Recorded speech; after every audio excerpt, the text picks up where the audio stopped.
खुलुमबाय गासिबो मिडिया नोंथांमोननिसिम आरो जोंनि बर' रायजो राजा नायगिरिफोरनिसिम आङो बनसुनि जानानै जांख्रिथायारि हामलायथि बावहरग्रोबाय।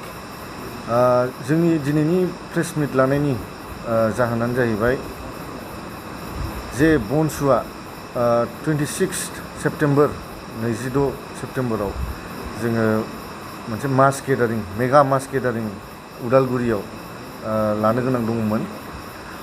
बे मेगा मास गेदारिंआव गोबां बर' रायजो राजाफोर आरो स्टुडेन्टसफोर बेयाव बाहागो लानायनि खोथा दङमोन, नाथाय बेखौ जोङो पस्टपन खालामनांगौ गोनां जाबाय। दा पस्टपन खालामनायनि जाहोनानो जाहैबाय स्टुडेन्टसफोरनि एग्जामिनेशननि थाखाय बे प्रग्रामखौ जाहाथे पस्टपन खालामथों होननानै गार्जेन्सफोरनिफ्राय स्टुडेन्टसनि गार्जेन्सफोरनिफ्राय जोंनाव रिकुवेस्ट फैदों। दा बेखौ नोजोर बोनानै जोङो बनसुआ जाहाथे जों मोनसे स्टुडेन्ट अर्गानाइजेसन आरो स्टुडेन्टनि फरायनायाव जेबो माने इफेक्ट दा गोलैथों, बिसोरनि फरायनाया खहा दा जाथों, बिनि थाखाय जोङो प्रग्रामखौ पस्टपन खालामनानै 26 सेप्टेम्बराव जानो गोनां प्रग्रामखौ पस्टपन खालामनानै 7 अक्ट'बराव जों लानो गोनां जाबाय। दा जों बेखौ जोङो दिनै मिटिं लिंनानै जों बेखौ डिसिजन लाबाय जे 7 अक्ट'बराव मास गेदारिंआ उदालगुरियाव नलबारि फिल्डआव बेवहाय लोब लोब सुबुंफ्रा फैनानै जोंनि बड'लेण्डनि थाखाय सेपारेट स्टेटनि थाखाय जोङो बे प्रग्रामखौ लागोन। आरो आङो एज ए बनसुनि स्पिकार जानानै आरो बनसुनि जानानै आङो आंनि आंगो रायजो राजा नोंथांमोनखौ आङो खावलायो जे लोब लोब लैहोर लैहोर जोंनि बे प्रग्रामाव जाहाथे बाहागो लाफैथों आरो जोंनि सेपारेट स्टेट जे डिमान्ड जे UN मानगोनां बड'फा बर'नि बिफा बड'फानि जे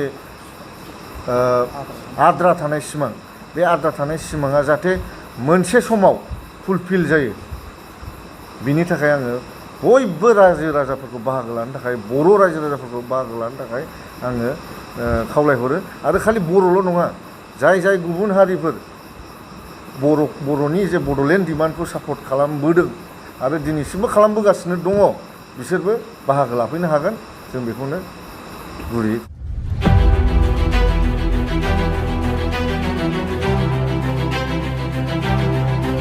सेरफांगुरियाव बाजाज बाइक लानो गोसो गुदुं सुबुंफोरनि थाखाय गोजोनथाव खौरां। क'क्राझार जिल्लानि सेरफांगुरियाव थानाय फुंखा एन्टारप्राइज बाजाज श'रुमा फैगौ 25 सेप्तेम्बरनिफ्राय 29 सेप्तेम्बरसिम मेगा लन काम एक्सचेन्ज मेला खुंफुंनो थांगासिनो।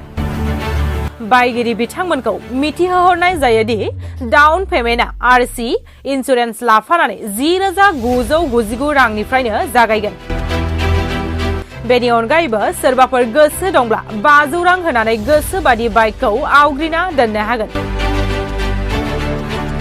नोंथांमोना सेरफांगुरियाव थानाय फुंखा एन्टारप्राइज बाजाज श'रुमजों लोगोसे कसुगाव फेस्टिभ आउटलेट आरो सराइबिल फेस्टिभ आउटलेट ब्रान्च श'रुमावबो खुंफुंजानाय मेगा लन काम एक्सचेन्ज मेलायाव फैनानै नोंथांनि लुबैनाय बाइकखौ लांफैनो हागोन। बाजाजनि बाइक सालायनो मोजां मोनग्रा रायजो राजाफोरनो फुंखा एन्टारप्राइज बाजाज श'रुमा लोगोसे मोजां अफारफोरबो लाबोफादों।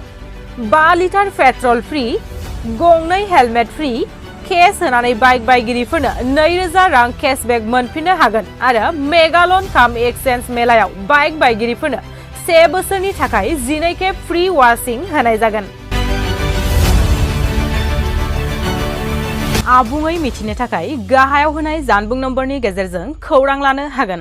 600-381-7191 910-154-7892 आरो 910-159-8021